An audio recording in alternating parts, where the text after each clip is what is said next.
여러분 안녕하십니까? 포항 MBC 뉴스입니다. 오늘은 오후부터 흐려지기 시작해 퇴근길 무렵에는 경북 동해안 대부분 지역에 빗방울이 떨어지겠습니다. 작은 우산 하나 챙기시길 바랍니다. 조주경 기상캐스터입니다.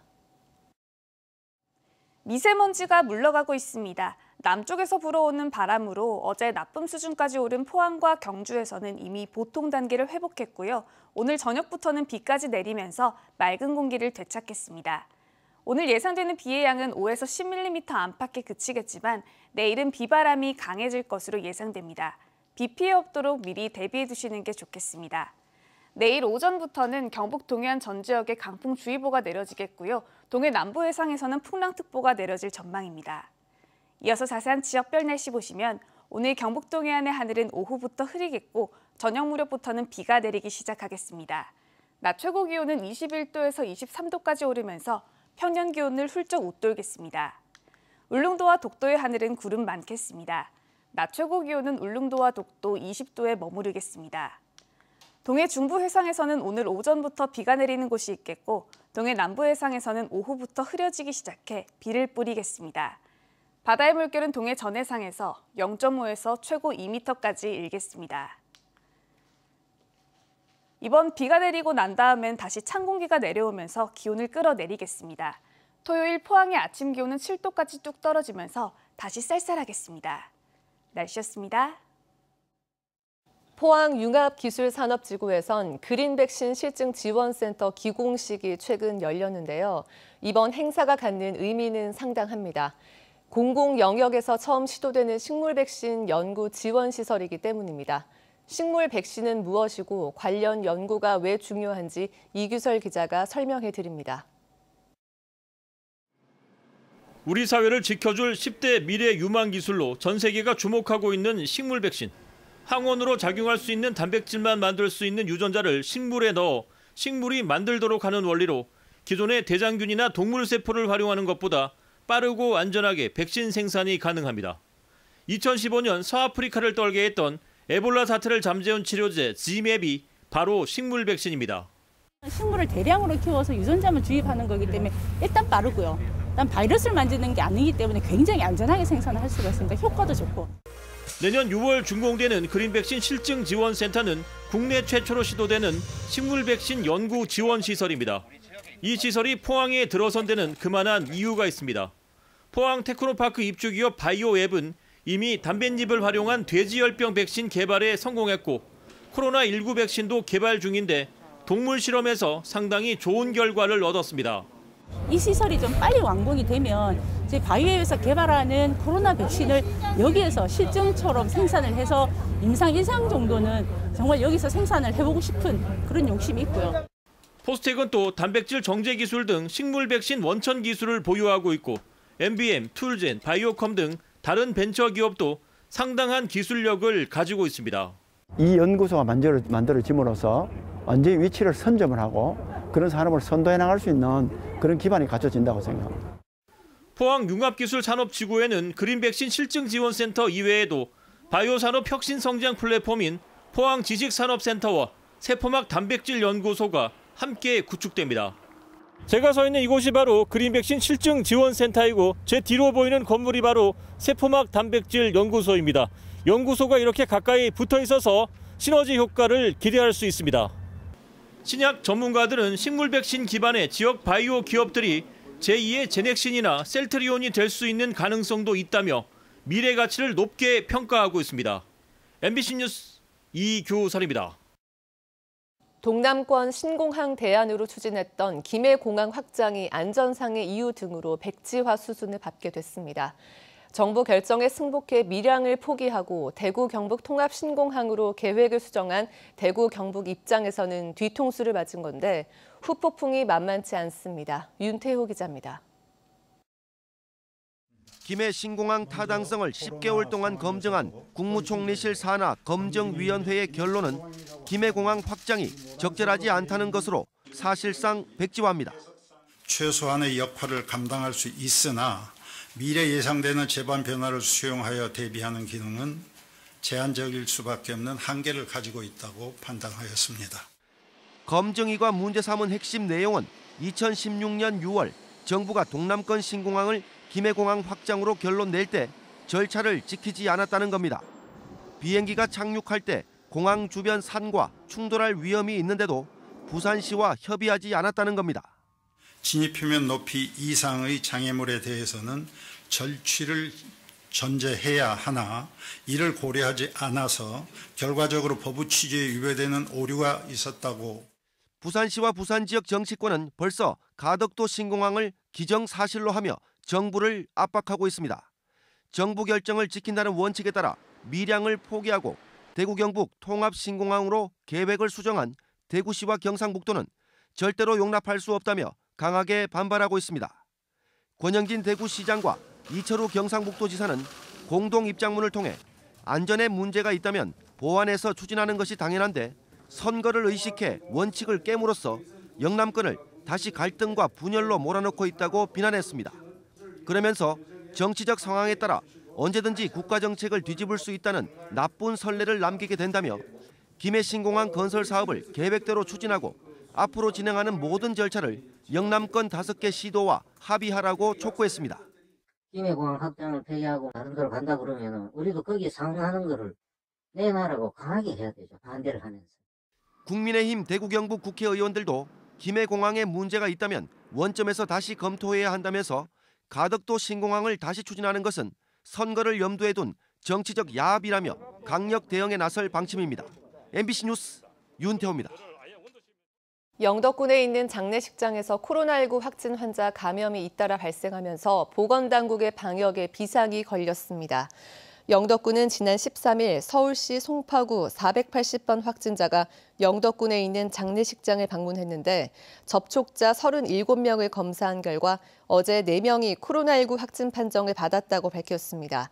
또 영덕군은 접촉자 가운데 6명에 대해서는 재검사가 진행 중이라며 해당 일자에 장례식장을 방문한 이력이 있는 주민들은 코로나19 검사를 받으라고 밝혔습니다.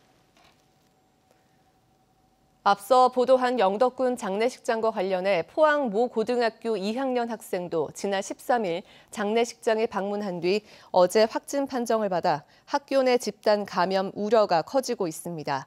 포항시는 어제 해당 고등학교에 학생과 교직원 1,200명에 대해 코로나19 전수 검사를 실시했고 검사 결과는 오늘쯤 나올 것으로 예상됩니다. 이 고등학교는 오는 22일까지 전교생의 등교를 중단하고 원격 수업을 실시할 예정입니다. 포항시 의회는 어제 제278회 임시회를 끝내고 오는 30일 내년도 예산안 심사를 포함한 2차 정례회를 개최합니다. 이번 임시회에서는 포항시 적극 행정 운영 조례안과 포항시 통합관제센터 CCTV 모니터링 위탁 운영 동의안 등이 원안 통과됐고 논란이 됐던 포항시 도시공사 전환 설립안은 심사 유보 결정됐습니다. 한편 오는 30일부터 포항시의회는 예결산 특별위원회를 구성해 약 20여일 동안 내년도 포항시 예산안 심사에 돌입할 계획입니다.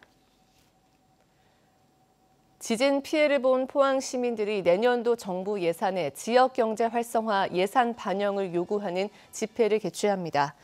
포항 112호 촉발 지진 범시민대책위원회는 오늘 정부 세종청사 기획재정부 앞에서 집회를 열고 기획재정부 장관은 내년도 정부 예산을 편성할 때 포항 지진 특별법에 명시된 근거에 따라 특별 지원 예산을 꼭 반영해야 한다고 요구할 계획입니다. 특히 범대위는 영덕 포항 간 고속도로 미연결 구간인 동해안 횡단대교 건설과 같은 국책사업 예산 반영을 적극 반영해 줄 것을 정부에 요구할 방침입니다. 전 세계적으로도 보기 어렵다는 희귀 조류 긴 점박이 올빼미가 최근 소백산 국립공원에서 포착됐습니다. 긴 점박이 올빼미는 주로 고산지대 숲속에 서식하며 쥐 등 소형 동물의 개체수를 조절하는 상위 포식자로 생태적 가치도 높습니다. 김경철 기자입니다. 어둠이 내려앉은 저녁, 한 마리 새의 눈만 밝게 빛나고 있습니다.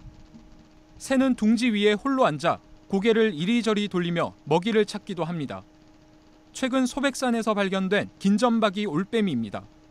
올해 1월 소백산 국립공원 사무소 직원이 공원 순찰 도중 처음으로 발견했고 지난달에는 공원에 설치된 무인 센서 카메라에도 포착돼 소백산에 서식하는 것이 확인됐습니다. 긴점박이 올빼미는 몸의 크기가 60cm로 보통 올빼미의 1.5배에 달하지만 쉽게 볼 수 있는 새는 아닙니다. 멸종위기 야생동물 2급이자 적색 목록 관심 대상종으로 분류된 데다 전 세계적으로도 10,000마리밖에 없는 희귀조류이기 때문입니다. 긴점박이 올빼미는 주로 강원권에서 발견되는 희귀조류인데요. 이번에 소백산에서 처음 발견되었습니다. 그래서 저희는 긴점박이 올빼미 크기에 맞는 맞춤 인공둥지를 설치해서 지속적으로 모니터링하고 또 관찰할 예정입니다. 긴점박이 올빼미는 쥐 등 소형동물의 개체수를 조절하는 상위 포식자로 생태적 가치가 높은 것으로 평가됩니다. 국립공원은 이번에 얻은 영상 자료가 긴점박이 올빼미의 서식지 관리에 중요한 정보가 될 것으로 기대하고 있습니다.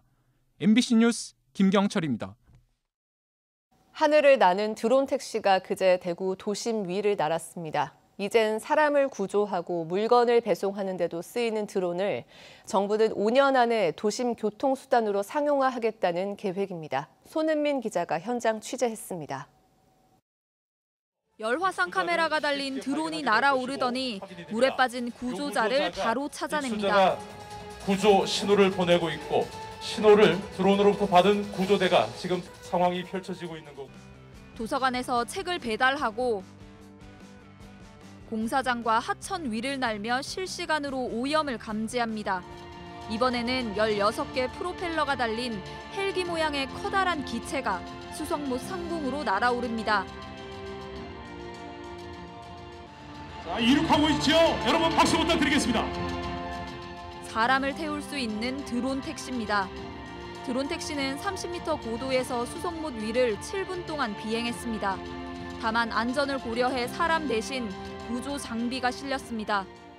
이번에 선보인 드론 택시는 중국 이항사가 제작한 건데요. 100kg이 넘는 성인 남성 2명을 태우고 최고 3,000m까지 올라가서 최대 시속 130km로 이동할 수 있습니다. 이런 드론 택시가 상용화되면 승용차로 1시간 걸리는 거리를 20분 만에 이동할 수 있습니다. 전기 동력을 써서 소음이 적고 탄소 배출도 없습니다. 정부는 드론 전용 항로와 관제 시스템을 만들어서 오는 2025년 드론 택시와 택배를 상용화하겠다는 계획입니다. 대구시도 케이블카나 모노레일을 대신할 이동 수단으로 드론 택시를 도입하는 방안을 검토하고 있습니다. 헬기장의 인프라를 활용해서 케이블카를 대신할 수 있는 그런 방향이 없겠느냐 해서 대구 비행장이 군위로 나갔을 때 저희들은 수성구에서 그 포트가 생겨서 수성구에서 비행장까지의 접근 시간을 많이 줄여주는 것. 특히 수성구는 이번 시연을 토대로 수성목 기반 시험 운항 경로를 개발할 예정입니다. MBC 뉴스 손은민입니다. 논란 속에 추진됐던 포항시 영일대 해수욕장 해상 케이블카 사업이 관련 행정 절차를 마무리하고 연내 착공될 전망입니다.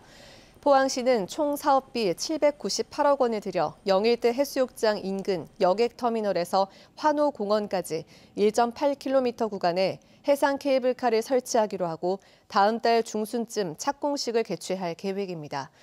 이에 대해 포항시 의회는 다른 지자체의 해상 케이블카의 경우 대부분 적자에 허덕이고 있다며 시행하더라도 경쟁력 확보가 필수적이라는 신중한 입장을 밝혔습니다. 영덕군이 지역 사회 조사를 실시한 결과 지역 발전 핵심 과제로 일자리 창출을 위한 기업 유치가 35.1%로 가장 많은 것으로 나타났습니다. 또 안정된 생활 복지를 위한 복지 사업이 21.7%, 지역 경제 활성화가 20.1%로 조사됐습니다. 앞으로 늘려야 할 공공시설로 보건의료시설이 41.4%로 가장 많았고 사회복지시설 16.7%, 공원과 유원지가 11.8%로 나타났습니다.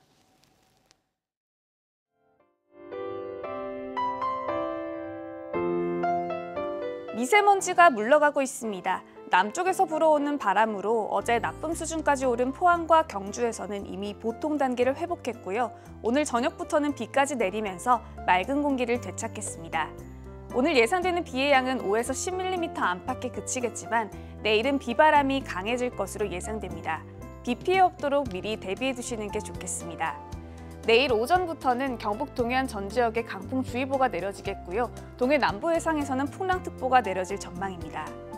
이어서 자세한 지역별 날씨 보시면 오늘 경북 동해안의 하늘은 오후부터 흐리겠고 저녁 무렵부터는 비가 내리기 시작하겠습니다. 낮 최고 기온은 21도에서 23도까지 오르면서 평년 기온을 훌쩍 웃돌겠습니다. 울릉도와 독도의 하늘은 구름 많겠습니다. 낮 최고 기온은 울릉도와 독도 20도에 머무르겠습니다. 동해 중부 해상에서는 오늘 오전부터 비가 내리는 곳이 있겠고 동해 남부 해상에서는 오후부터 흐려지기 시작해 비를 뿌리겠습니다. 바다의 물결은 동해 전해상에서 0.5에서 최고 2m까지 일겠습니다. 이번 비가 내리고 난 다음엔 다시 찬 공기가 내려오면서 기온을 끌어내리겠습니다. 토요일 포항의 아침 기온은 7도까지 뚝 떨어지면서 다시 쌀쌀하겠습니다. 날씨였습니다. 이상으로 포항 MBC 뉴스를 마칩니다. 여러분 고맙습니다.